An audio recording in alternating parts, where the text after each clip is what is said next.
Hola estudiantes. Señorita Mazo, aquí hoy vamos a hablar de cómo conjugar el presente subjuntivo.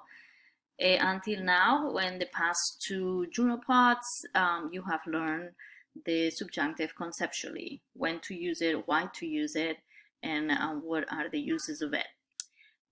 Today, I'm going to show you a presentation that we are going to learn how to conjugate the present subjunctive. So, conjugation form for regular verbs and irregular verbs. Okay? You will see that it's very easy. Just a little review that we have the subjunctive is not a tense, it's a mood. And we have three moods in Spanish: the indicative mood, the imperative mood, and the subjunctive mood. The indicative mood, we talk about facts and we talk about reality. The subjunctive, we learn that is to express doubt, to express wishes, to express incertidumbre means uncertainty, irreal things, or things that are opposite or negation of that reality. And lastly, we have the imperative mood for mandates. Now, how do we form the subjunctive? Okay, you are going to find this very, very familiar, because the good news is that in order to form the present subjunctive, at the baseline, we are going to apply exactly the same steps you did to form the formal commands. Okay, so if you remember when you, in Spanish 2, when you study the formal commands, we had 3 steps. So you are going to apply exactly the 3 steps to form the present subjunctive.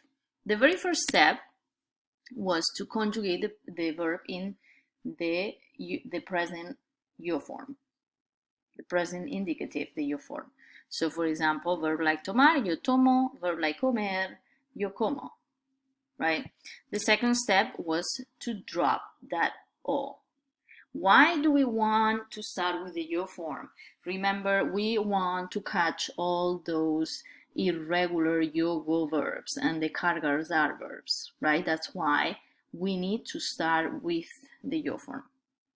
Then the second step is dropping the o, and then the third step was to add the opposite ending, to flip the ending. So AR verbs will take ER and IR endings, like we see here, right? A verb like tomar, tomar is AR verb. Yes? In the present indicative, you see that the endings are the same as the present indicative.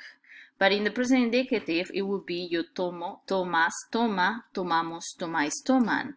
What are we doing here is flipping the ending and adding E ending. So, yo tome, tomes, tome, tomemos, tomeis, tomen. What happens with ER and IR verbs? Happens the same, but you are flipping the ending as well. So a verb like comer in the present indicative would be yo como, comes, come, comemos, comeis, comen. But in the present subjunctive, since you're flipping the ending, would be coma, comas, coma, comamos, comais, coman. This is for all the regular verbs in the present subjunctive. Conjugating the yo form, drop the o, flip the ending. Exactly the same as you did with the formal commands. Okay? Now, I'm going to walk you through all the irregulars, right? First set of irregulars is the stem changers. But careful, because like we did in the pretérito, we need to differentiate with AR and ER stem changers and IR stem changers. So AR and ER stem changers is exactly the same irregularity as the present indicative. If they were would verb stem changers in the present indicative, they are would verbs also in the present subjunctive. So a verb like poder, right? The O changes to UE. So here we are. You just apply the same irregularity with the subjunctive endings. Since it's a ER verb, you need to flip the ending to a A. right? So yo pueda, tú puedas, él pueda, de nosotros a vosotros don't have that irregularity because they're a would verb, they are outside the would, and then ellos puedan. The same happens with entender, but in this case it's E to IE. You do the same, but you add the present subjunctive endings. This happens for all empezar, all AR, or all ER stem changing verbs. Now, gets a little interesting here. What happens with IR verbs? Stem changers. We call them freaky verbs. Why freaky verbs? Because they want to be different and they're a little freaky, right? What happens here? Okay. They are still would verbs, but what happens is that the forms inside the would, they do the long stem change. So O to UE. While the forms outside the would, like the nosotros and vosotros, they do the short stem change. So they do change. Careful. This is what is a little freaky, right? Again, the forms outside the would, they do the long stem change, while the forms outside the would, they do the short stem change. Okay? Let's look at other verb here. Divertirse, in this case, is reflexive. So, the forms inside the would, long stem change. So, me divierta, te diviertas, se divierta, y ellos se diviertan. The forms inside the would take the long stem change. And the nosotros and vosotros take the short stem change. So it's not E to IE, it's only E to I. Okay? This is kind of the part. And remember, you adding the subjunctive, the present subjunctive endings. Divertirse is an IR verb, so you add the A endings, the opposite ending. What happens with verbs like pedir, servir, vestir that originally are only E to I in the present indicative? In this case, it's very easy because they do then the short stem change in all of the forms. As you can see, they are not would verbs, they are just do the E to I in all of the forms. That's going to happen, again, with pedir, servir, or vestir. Okay? So these are all the stem changers. The only thing you need to pay attention, again, is a little more complicated, is to remember to do both stem change in the freaky verbs, the IR verbs. Now, cargars are verbs. Spell change, that happens the same. You did the CAR changes to QUE, the GAR changes to GUE, and the ZAR changes to CE.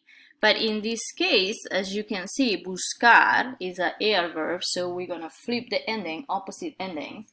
You're gonna apply the spell change in all of the forms now, because we all are followed by E, all of the persons. So you need to apply the spell change in all of the forms. Yo busque, tú busques, él busque, nosotros busquemos, vosotros busquéis, ellos busquen. Exactly the same is gonna happen with jugar or tocar. So all of the cargars are verbs. Okay? Okay. Other irregulars that we need to pay attention is, for example, caber. Look at the spell change in caber also, because we're changing the vowel, so we cannot, remember, all of these changes is to maintain the original sound of the infinitive.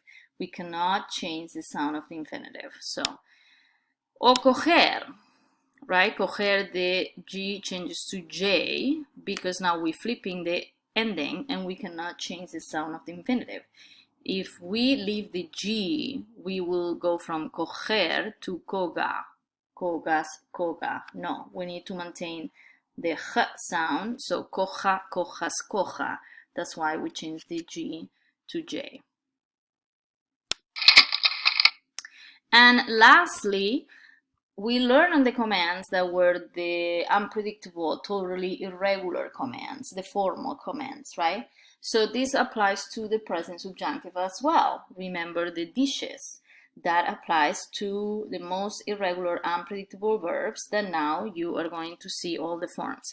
Remember, those verbs were dar, ir, ser, haber, estar, y saber. Okay? And now pay attention to all of the forms. So, yo de, tú des, él de, nosotros demos, vosotros deis, ellos den. Careful with the accents, don't forget them. Ir, yo vaya, tú vayas, él vaya, nosotros vayamos, vosotros vayáis, ellos vayan. Yo sea, tú seas, él sea, nosotros seamos, vosotros seáis, accent, ellos sean. Haber, yo haya, tú hayas, él haya, nosotros hayamos, vosotros hayáis, ellos hayan. Estar, yo esté, tú estés, él esté, nosotros estemos, vosotros estéis, ellos estén. Sorry, there is a mistake on the vosotros forms. It should be estéis. I just caught it. Saber, yo sepa, tú sepas, él sepa, nosotros sepamos, vosotros sepáis, ellos sepan. So this, unfortunately, you have to know this by heart because those are the unpredictable verbs, but they probably sound familiar to you. Okay, so this is how we conjugate the present subjunctive for regular and irregular verbs. I'm going to take the minutes that I have so you can do some practice. Read the following sentences. You have the verb in parentheses at the end. So I'm going to give you a 3-4 minutes so you can think about, you can write down the present subjunctive, the conjugation based off what we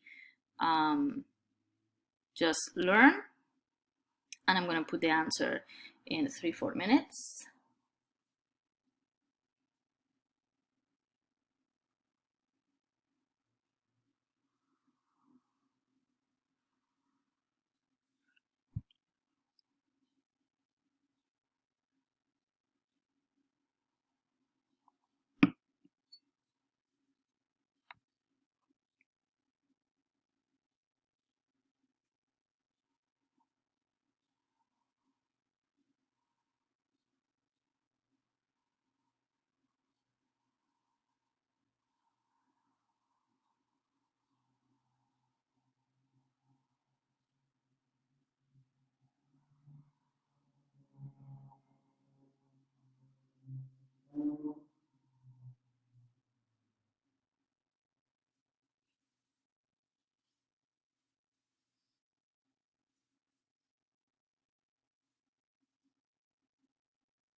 Okay, so here are the answers to the sentences. I hope you got the right form. If you don't, you just need to go back a little bit. Also, I'm going to put on resources some reference sheet also with all of these forms. You can watch this PowerPoint anytime you need. And then I'm going to put some conjuguemos practice. So after you are done with this PowerPoint, please complete the assignment for the conjuguemos practice that I put on Jupyter. Okay, so this is all. Have a wonderful day and use office hours or the Q&A forum for questions. Adios.